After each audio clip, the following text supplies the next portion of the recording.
اللہ نے ہمیں زندگی عطا فرمائی. اب یہ زندگی ہماری شروع ہو گئی پیدائش ہونے کے بعد. اب حضرات ہمیں یہ سوچنا ہے کہ ہم نے اپنی زندگی کو کس چیز میں گزاری ہے. آج ہماری زندگی کس چیز میں گزر رہی ہے؟ یقیناً آپ دیکھیں ہماری زندگی اگر گزر رہی ہے تو صرف دنیا داری میں گزر رہی ہے. آج ہمیں نہ نمازوں کا خیال آتا ہے, آج نہ ہمیں رمضان کی قدر اہمیت معلوم ہوتی ہے. آج جب رمضان کا مہینہ آتا ہے بندہ کھاتا ہوا نظر آتا ہے. رمضان میں روزے فرض ہے, بندہ روزہ نہیں رکھتا ہے. 5 وقت کی نماز اللہ نے ہم پہ فرض کی ہے, آج ہم نماز نہیں پڑھتے ہیں. آج ہم دنیا میں ہی لگے ہوئے ہیں, اللہ کی کچھ بھی عبادت نہیں کر رہے ہیں. اذان ہو رہی ہے مسجد سے, آواز کانوں پہ ٹکرا رہی ہے, وقت ہو گئے ہے نماز کا, پھر بھی بندہ مسجد کے قدم نہیں جا رہا ہے, مسجد کی طرف سے قدم نہیں بڑھ رہے ہیں.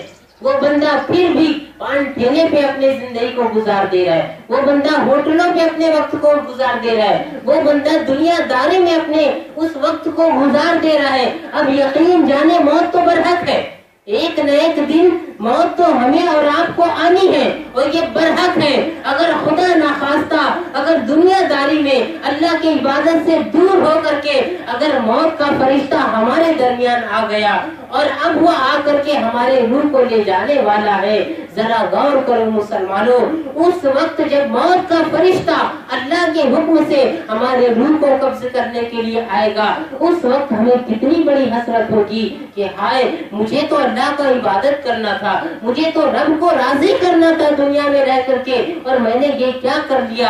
اب اس وقت اگر آپ موت کے فرشتے سے کہیں گے کہ مجھے تھوڑا وقت دے دو, مجھے کچھ منٹ کا ٹائم دے دو تاکہ میں نماز پڑھ لوں, تاکہ میں اللہ کی کچھ عبادت کر لوں, تاکہ میں صدقہ اور خیرات کر لوں, تو آپ مجھے بتائیں کیا وہ موت کا فرشتہ آپ کو ٹائم دے گا؟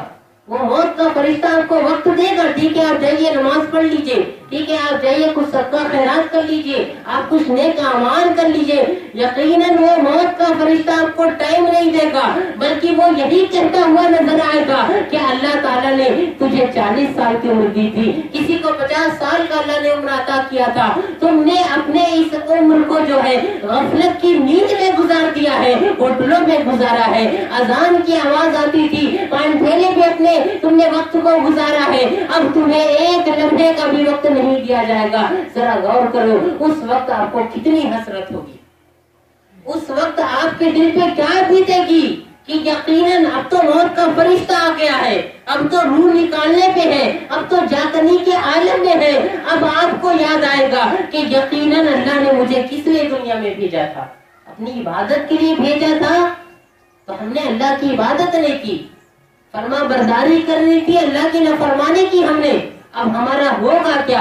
اب حضرات آپ کو یقین ہو جائے گا کہ اب میرا ہوگا کیا. پھر یہی بد اعمالوں کو لے کر کے, انہی گناہگاروں کی کوٹری کو لے کر کے, ان گناہوں کو لے کر جب ہم قبر میں پہنچیں گے تو ہمارا کیا حال ہوگا. پھر یقین جانے پھر تو سزا ہی سزا ہے. تو اس لیے ہمیں اور آپ کو چاہیے اس 4 دن کی زندگی میں ہم اللہ تبارک و تعالیٰ کو راضی کرنے کی کوشش کریں. ہم اپنے گناہوں سے توبہ کریں رب کی بارگاہ میں, کہ جو اللہ کی بارگاہ میں گناہ کر کے جب رب کی بارگاہ میں سچے دل سے توبہ کرتا ہے تو اللہ اس کی توبہ کو قبول فرما لیا کرتا ہے. اور پھر بندے کو چاہیے کہ جو توبہ وہ کیا ہے اس پہ قائم رہے. ایسا نہیں کہ آج توبہ کی کہ کل سے نماز نہیں چھوڑوں گا, ایک دن نماز پڑھا دوسرے دن پھر نماز ختم, پھر توبہ کی اب سے جھوٹ نہیں بنوں گا, پھر ایک دن بچا دوسرے دن پھر جھوٹ چالو. تو ایسی توبہ ہمیں نہیں کرنی, ہمیں سچی توبہ کرنی ہے, جس توبہ کی بدولت اللہ تعالیٰ ہمارے گناہوں کو بھی معاف فرما دے اور پھر اپنی زندگی کو آپ نیکیوں میں گزارنے کی کوشش